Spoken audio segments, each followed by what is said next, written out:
জাতীয় সংসদ নির্বাচনকে কেন্দ্র করে সারা দেশে চলছে নির্বাচনী সরঞ্জাম বিতরণ। কঠোর নিরাপত্তা বেষ্টনীর মধ্য দিয়ে এসব সরঞ্জাম পৌঁছে দেওয়া হচ্ছে প্রতিটি আসনের কেন্দ্রে কেন্দ্রে। কাল সকাল 7:30টা থেকে শুরু হবে বহুল প্রতীক্ষিত ত্রয়োদশ জাতীয় সংসদ নির্বাচনের ভোট গ্রহণ। প্রতিনিধিদের পাঠানো তথ্যচিত্রে জানাচ্ছেন সাকিব আল হাসান। ভোটার ও আসন অনুপাতে উপজেলা পরিষদ থেকে আনুষ্ঠানিকভাবে বিতরণ শুরু হয়েছে নির্বাচনী সরঞ্জাম। প্রতিটি কেন্দ্রে দেয়া হচ্ছে ballot box, paper, official seal, অবচনীয় কালি, ব্যাগসহ নির্বাচনী কার্যক্রম পরিচালনার অপরিহার্য সব উপকরণ। বুধবার বেলা 11টা থেকে রাজশাহীর 9টি উপজেলায় প্রিজাইডিং অফিসারের মাধ্যমে ব্যালট পেপার সহ নির্বাচনী সরঞ্জাম কেন্দ্রে পৌঁছানো শুরু হয়। বরিশালের 10টি উপজেলার 833টি কেন্দ্রের জন্য ব্যালট পেপার, ভোট বক্স সহ 56 ধরনের উপকরণ বিতরণ করা হয়েছে।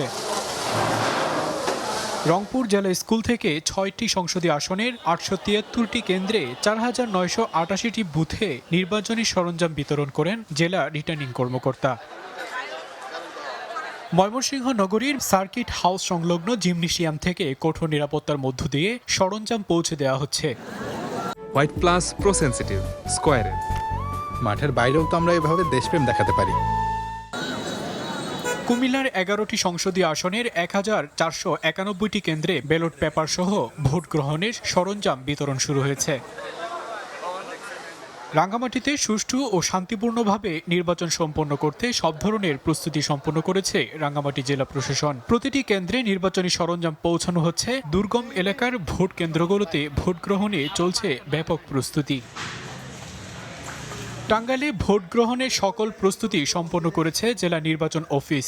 সকাল থেকে প্রতিটি ভোট কেন্দ্রে নির্বাচনী সরঞ্জাম পৌঁছে দেওয়া হচ্ছে।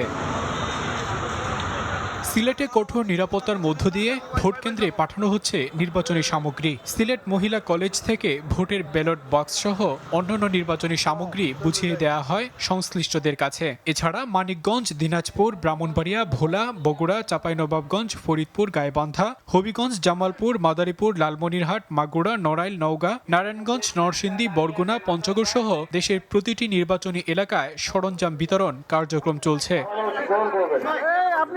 সাকিব আল হাসান, RTV।